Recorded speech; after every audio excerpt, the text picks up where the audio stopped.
Sunat, tranquilo, estás en Mundo Tax. Hola amigos, ¿cómo están?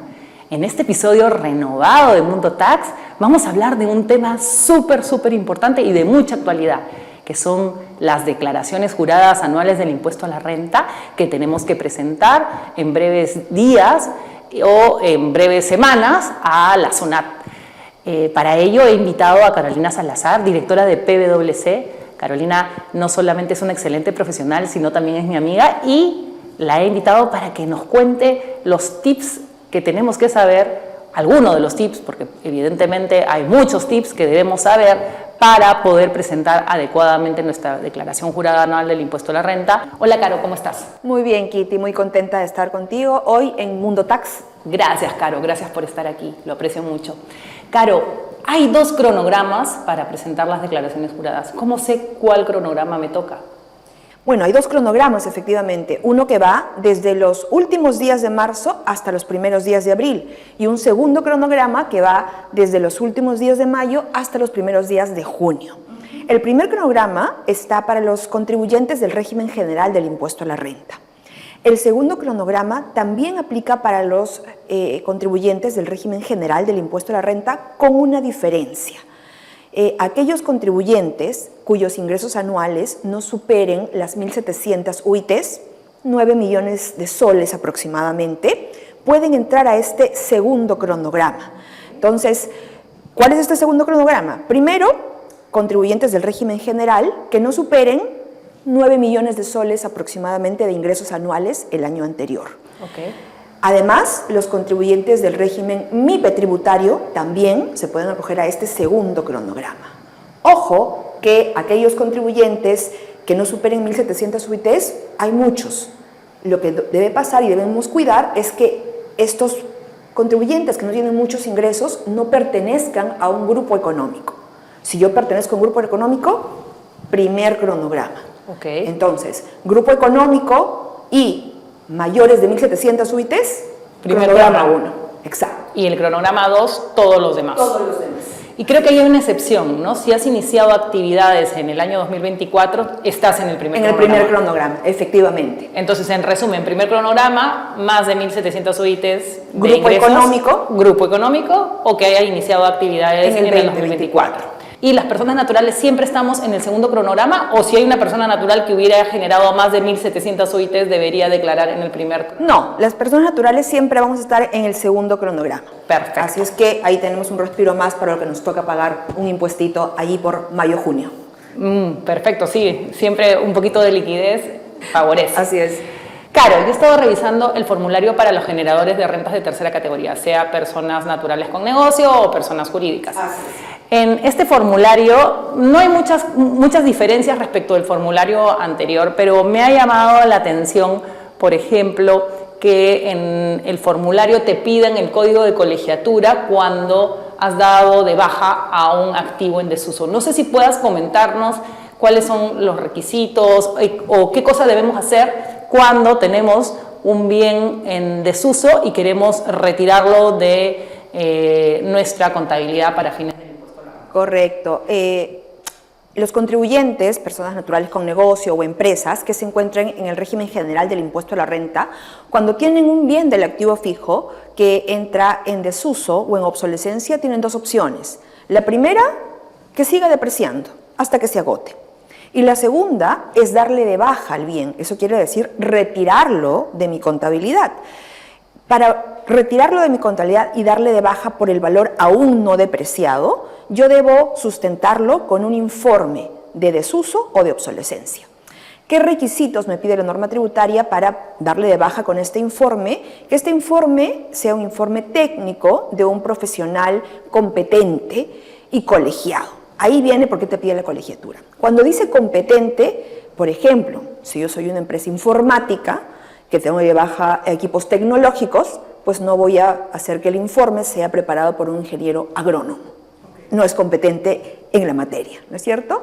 No es necesario que sea un profesional independiente. ¿Quién mejor que el propio personal de la compañía que conoce el negocio, las razones de por qué los bienes se dan de baja? Él puede preparar ese informe técnico, la competencia, y que sea un profesional colegiado, es lo que te pide.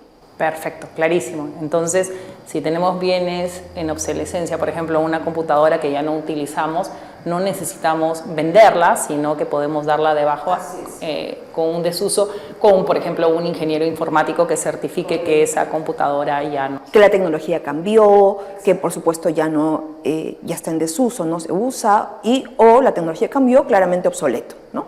Perfecto. Gracias, Caro.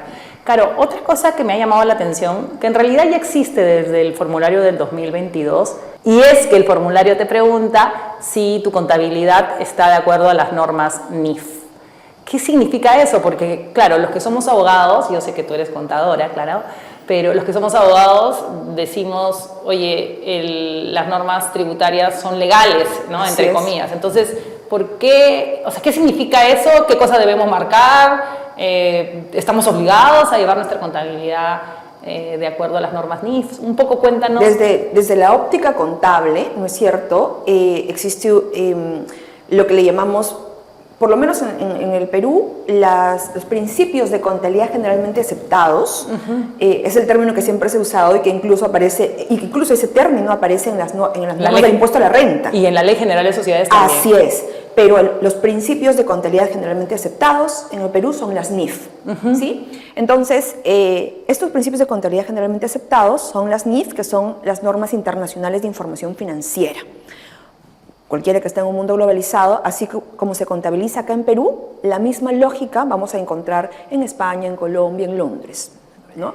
Entonces, para eso existen las normas internacionales de información financiera. Son obligatorias probablemente para las empresas que cotizan en bolsa o que son públicas. El resto de compañías no es obligatorio que lleves tu contabilidad bajo NIF. Es altamente recomendable, sí, para que todos los que están interesados podamos hablar el mismo idioma, ¿sí? Entonces, cuando la Administración Tributaria en su formulario pregunta, ¿llevas la contabilidad bajo NIF o NIF para pymes? También está en el supuesto, ¿no? Hay que marcar uno de los dos. Cuando superas un total de ingresos, más de 150 UIT, si no me equivoco. Entonces, allí tú tienes que marcar si llevas bajo NIF o bajo NIF para pymes. ¿Por qué? Porque también el Plan Contable General Empresarial, el que usa la SUNAT para poder llenar los estados financieros, también está bajo la lógica NIF. Entonces, lo que quiere, por supuesto, la SUNAT es poder ver si llevas bajo NIF, has aplicado ciertos criterios y como la Administración Tributaria tiene que seguir las reglas del impuesto a la renta, va a analizar cuáles son esas diferencias. Llevas bajo NIF, pero la norma tributaria es distinta y ahí se van a generar esas diferencias y puede, por supuesto, controlarlas, observarlas y consultar a los contribuyentes. Ok.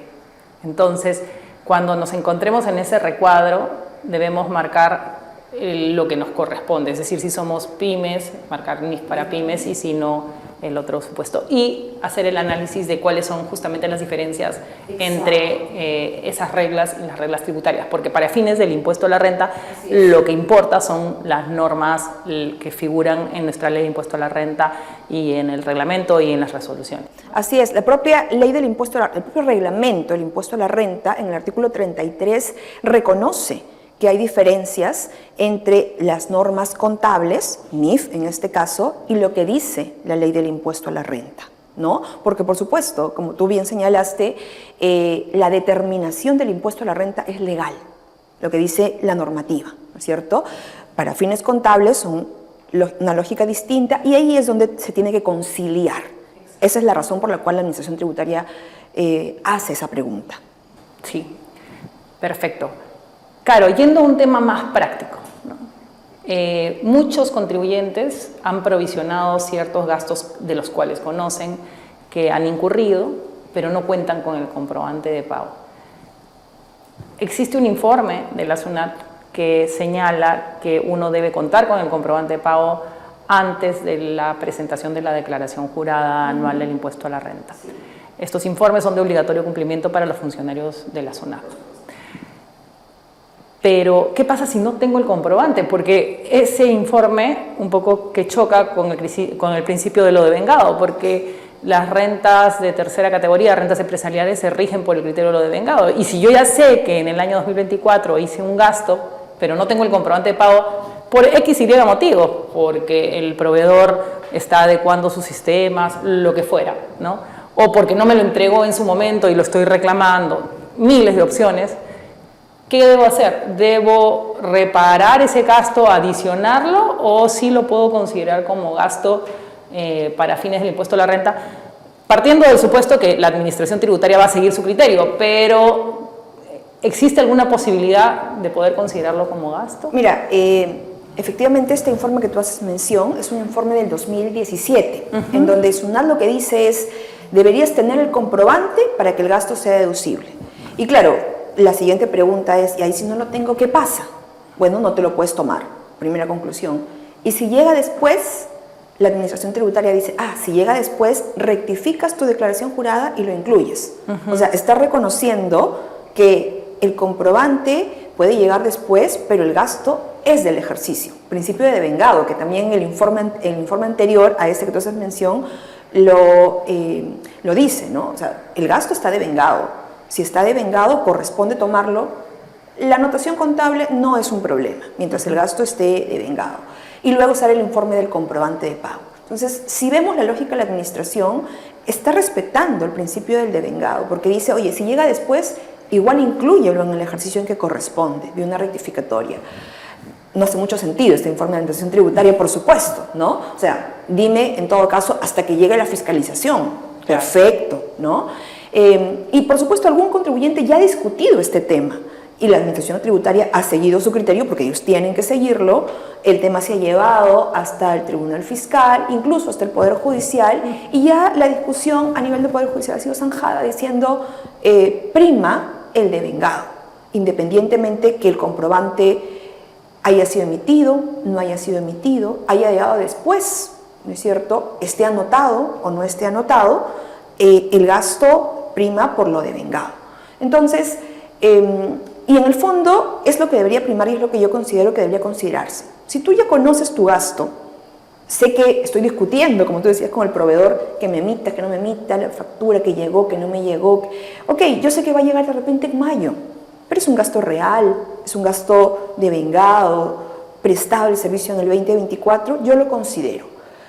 ¿Qué va a decir SUNAT cuando venga de acá 2 o 3 años a fiscalizarme? ¿No lo tuviste? Sí, no lo tuve, pero sí lo deduje.